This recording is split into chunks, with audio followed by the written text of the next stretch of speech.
దేవుని పరిశుద్ధ నామానికి మహిమ కలుగును గాక. ఈ సాయంకాల సమయంలో ఏర్పాటు చేయబడిన సహాసాన్ని బట్టి దేవుని నామాన్ని కనపరుస్తున్నాను.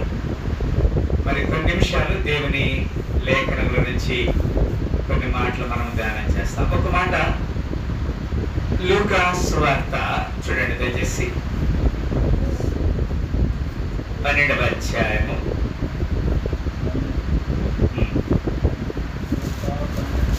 47వ వచనంలో ఈ విధంగా వ్రాయబడినది. దయచేసి అందరూ కూడా చూడండి, అందరూ కూడా గమనించండి. లూకా సువార్త 12వ అధ్యాయము 47వ వచనం. ఎవరు చదువుతున్నారు? చదవండి. తన యజమానుని చిత్తమెరిగియుండియు సిద్ధపడక తన చిత్తము చొప్పున జరిగింపక ఉండు దాసునికి అందరూ కూడా చెప్పండి హల్లెలూయా. అందరూ మనం చదువుతాం. తన యజమానుని చిత్తమెరిగియుండియు సిద్ధపడక అతని చిత్తము చొప్పున జరిగింపక ఉండు దాసునికి అనేకమైన దెబ్బలు. ఈ సాయంకాల సమయంలో దేవుడు మనతో కొన్ని మాటలు హెచ్చరిక చేస్తున్నాడు. కొరిలారా, వాక్యాన్ని అందరం అర్థం చేసుకొచ్చున్నాం. మళ్ళీ నేను దాన్ని రిపీట్ చేస్తామన్నా. తన యజమానుని చిత్తం మెరిగియుండి.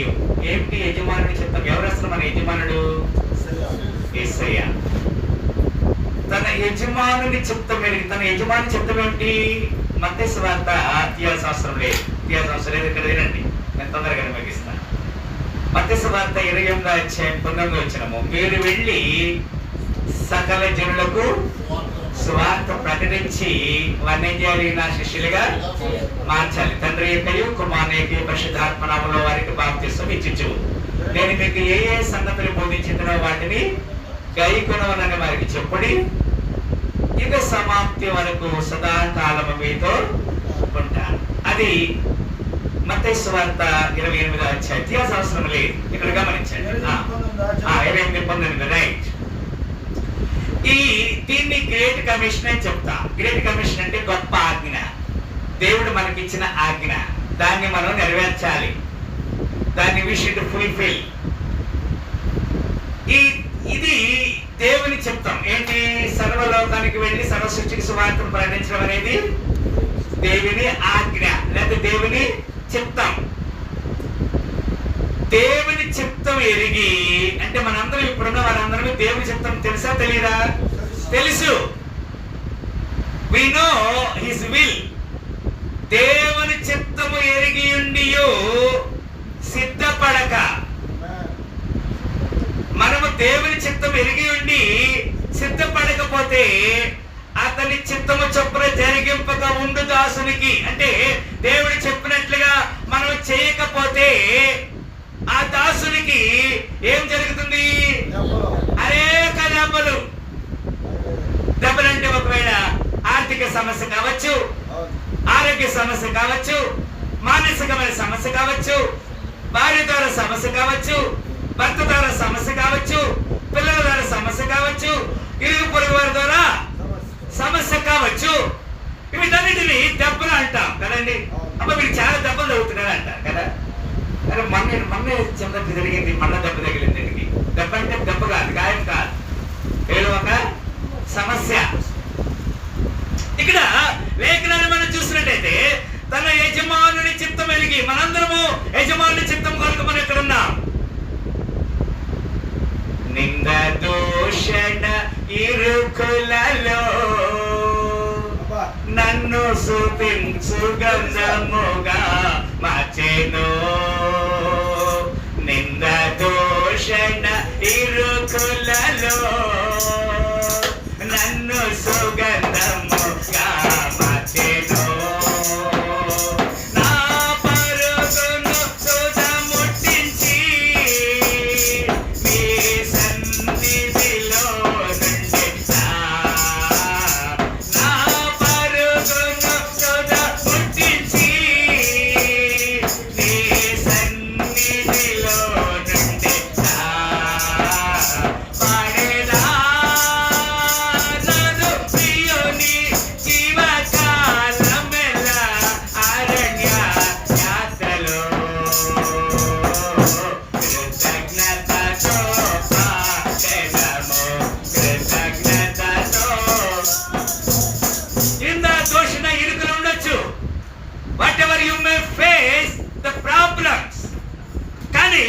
దేవుని కొరకు దేవుడి చెప్పిన పనిని మనము తుదముట్టించాలి. పౌలు గారు చెప్తారు కదా, నేను క్రీస్తుని పోలి నడుచుకున్న ప్రకారంగా మీరేం చేయాలి? నన్ను పోలి నడుచుకోవాలి.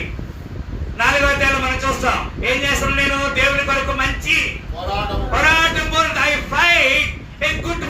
Fat a good fight. దేవుని కొరకు 4వ చూడండి, 2వ తిమోతి 4వ అధ్యాయం మంచి 7వ వచనం చూడండి. మంచి పోరాటము పోరాడితిని, నా పరుగు ఏమంటాడు దేవుడు? బలా నమ్మకమైన. మనం ఏమి చేయకుండా ఆయన వచ్చినప్పుడు మెదలకుండా ఉంటే ఏం చేస్తాడు? సోమరిమైన చెడదాసు అంటాడు. అనేక దెబ్బలు ఉన్నాయి, అనేకమైన దెబ్బలు మనం గమనించాలి. దేవుని చిత్తాన్ని మనం గుర్తిరిగి ఆ ప్రకారంగా చేయకపోతే మనకి సమస్యలు కదండి. దేవుడు మనతో ఆ హెచ్చరిక చేస్తాడు. ఒక మాట మనం సంఖ్యాకాండము 15:30, సంఖ్యాకాండము 15:30 సమ్మడివి నేను చదువు. అయితే దేశమందు పుట్టిన వాడే గాని పరదేశీయే గాని ఎవడను సాహసించి పాపము చేసిన ఎడల ఏమవుతుంది? అట్టి దాసునికి అనేకమైన దెబ్బలు, సమస్యలు, ఇరుకులు, ఇబ్బందులు. నేను ఆ జీవితంలో ఎన్నో సమస్యలు రావడానికి సిద్ధంగా ఉన్నాయి. మనం చాలా జాగ్రత్తగా దేవుని చిత్తము, తండ్రి చిత్తము తెలుసుకున్న వారిగా ఉండాలి. మన సొంత నిర్ణయం కాదు, సొంత చిత్తము కాదు, దేవుని చిత్తము జరిగించాలి. సంఖ్యాకాండము 15:31, సంఖ్యాకాండము 15:31 ఎవరక్కడ? వాడు యెహోవాను తృణీకరించిన వాడగును కనుక అట్టివాడు నిశ్చయముగా జనులలో నుండి కొట్టివేయబడును. వాడు యెహోవా మాటను అలక్ష్యము చేసి ఆయన ఆజ్ఞను మీరినందున నిశ్చయముగా కొట్టివేయబడును. కానీ దోష శిక్షకు గమనించాలి. మనకు తెలుసు ఎస్కేల్ గాను అభ్యాసాంతరం లేదు కదా. అక్కడ ఏమంటాడంటే, నరపుత్రుడా ఒకానొక పట్టణం మీదకి కఠినమొచ్చట చూసి అతను నువ్వు హెచ్చరిక చేస్తే అతని హెచ్చరిక నుండి తన జీవితం రక్షించుకుంటే దానికి నీ దగ్గర విచారణ చెయ్యను. అతడు ఆ సమాచారం విని కూడా సిద్ధపడలేదు కాబట్టి అతని శిక్ష, దోష శిక్షకి అతడే అర్పాత్రుడు, అతడే అర్హుడు. దేవుడు మనల్ని ఒక మంచి పని కొరకు మన సిద్ధపాటు చేస్తున్నాడు కదా. మనం ఆ పని చేయకపోతే, దేవుని చిత్తానికి మనం లోపడకపోతే అది చాలా కష్టమనే మాటని ఇక్కడ మనం చూస్తున్నాం. అంత మాత్రమే కాదు, ఇంకొక మాట కూడా చూడండి, నేను త్వరగా ముగిస్తాను. రైట్,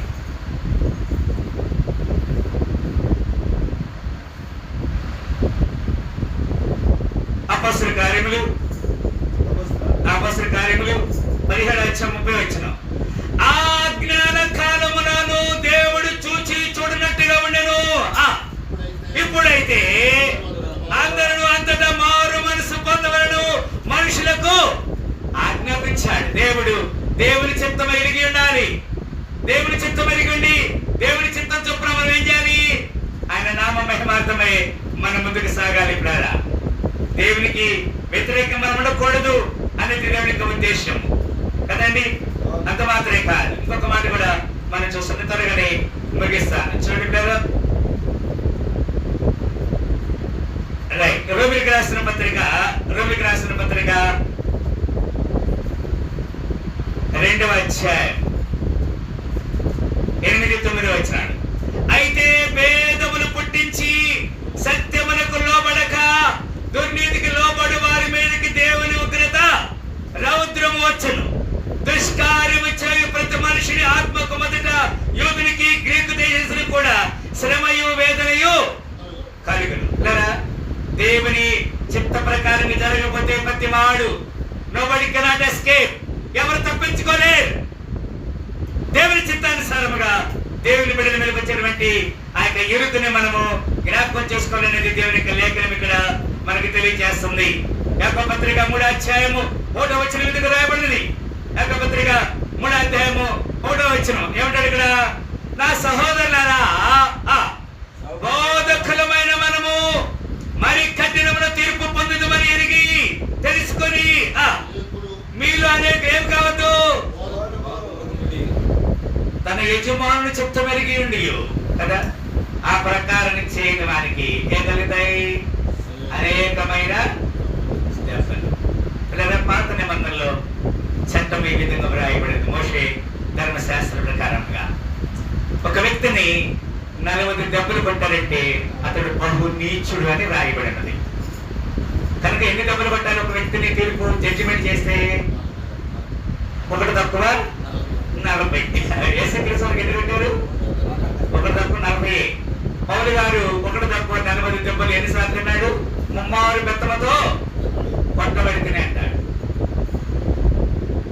ఈ దినమున ఒకవేళ నీకు నాకు మన మీదకి పనిష్మెంట్ రావాలంటే పనిష్మెంట్ రావడానికి సిద్ధంగా ఉంది. ఎందుకు?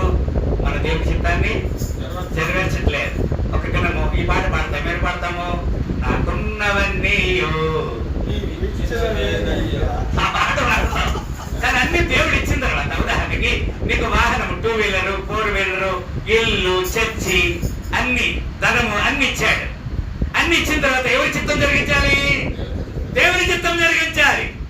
దేవుని చిత్తం జరిగించకపోతే నీ స్వచిత్తం జరిగిస్తే అనేకమైన దెబ్బలు. ఈ సాయంకాల సమయంలో నేను విస్తారంగా మాట్లాడుతాను. నా దగ్గర చాలా ఉన్నాయి. గంటన్నర సేపు మాట్లాడతాయి సార్. ఒక్క విషయం గమనించండి కదా, నీకు నాకు పడవలసిన దెబ్బలు సిలువలో ఆయన దెబ్బలు పొందాడు. మనకి ఇప్పుడేం లేదు, శిక్ష లేదు. Now you are free. నీకు విడుదల కలిగింది, స్వతంత్రం కలిగింది.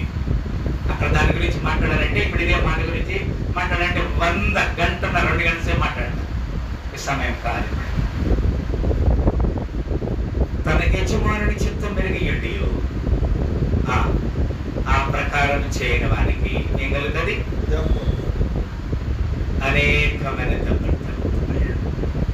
నేను కూడా నీవు కూడా ఎవరైనా సరే దేవుని చిత్తాన్ని జరిగించకపోతే, అందుకే ఒక మాట అంటాడు, నాగటి మీద చేయి వేసి వెనక తట్టు చూసేవాడు నా పాత్రుడు కాడు. నీ నా జీవితంలో నీకు నాకు రావాల్సిన పనిష్మెంట్ని ఆయన పొంది ఉన్నాడు. ఒక్క నిమిషం అందరూ తల ఉంచుకుందాం. ఒక్క నిమిషం అందరూ తల ఉంచుకుందాం. తన యజమానుని చిత్తం మెరిగి ఉండి సిద్ధపడక అతని చిత్తము చొప్పున జరిగించక ఉండు దాసునికి అనేకమైన దెబ్బలు కలుగుతాయి. ఏ స్థితిలో మనం ఉన్నాం? సర్వకృపానిధి మా పరమ కుమ్మరి, నీ చేతిలోనే మా జీవమున్నది. మా దేవా నీవే మాతో ఉంటే అంతే చాలును. అపవాది తలంచిన కీడులన్నీ వేలైపోవును. ఏమైనా చేయగలవు, ఏమైనా చేయగలవు, కథ మొత్తం మార్చగలవు. నీ నామముకే మహిమంతా తెచ్చుకుందు. ఏమైనా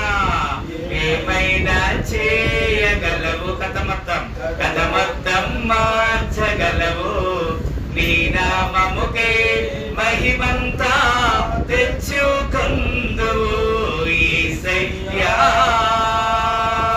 యేసయ్యా నీకే నీకే నీకే సాధ్యము. యేసయ్యా